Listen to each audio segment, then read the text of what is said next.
భోజనాలు పెడుతున్నారే,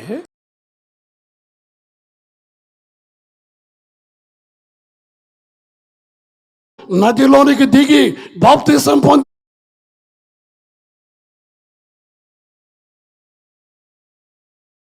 నలుగు పెట్టి నువ్వు మారు మనసు పొందు, ముందు నువ్వు మారు మనసు పొందు. అసలు నువ్వు బాప్తిసం పొందేవా? ఒరే నేను ఎవరండి? బాప్తిసం పొందు, బాప్తిసం పొందు. నేను బాప్తిసం పొందాను. ఏ బాప్తిసం? చిలకరింపు బాప్తిసం. అందుకనే నువ్వు రక్షించబడలా, అందుకనే నీకు మారు మనసు రాలా, అందుకనే నువ్వు పరిశుద్ధాత్మ చేత నింపబడలా. బైబిల్లో ఉన్నటువంటి మాట తండ్రి యొక్కయు కుమారుని యొక్కయు పరిశుద్ధాత్మ నామములో బాప్తిసం పొందు. యేసు ప్రభు నదిలోనికి దిగి బాప్తిసం పొందాడు. ఆ బాప్తిసం పొందు.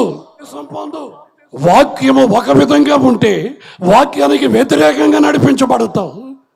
ఎక్కడుందరా బాబు జెండా కింద బాప్తిసం? మేము బాప్తిసాలు వేయాలంటే జెండాలన్నీ పీక్కొచ్చి నీ నెత్తిని పెట్టాలి. ఏమండి, అన్నీ తీసుకుని వచ్చి నెత్తిని పెడితే నువ్వు కనపడవు.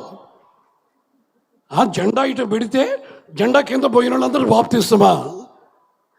పాపము క్షమించబడిందా? పాపము పరిహరింపబడిందా? యేసు రక్తం కడగబడిందా? యేసు క్రీస్తు నామం మహింపరచబడిందా నీ బాప్తిస్మం ద్వారా? నీ మత ఆచారాల ద్వారా? ఎంతకాలం? దేవుని వాక్యం అంటుంది బయటికి రా.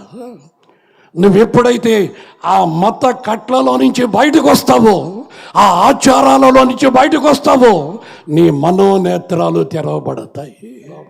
ఆమేన్, హల్లెలూయా. యుగ సంబంధమైనటువంటి దేవత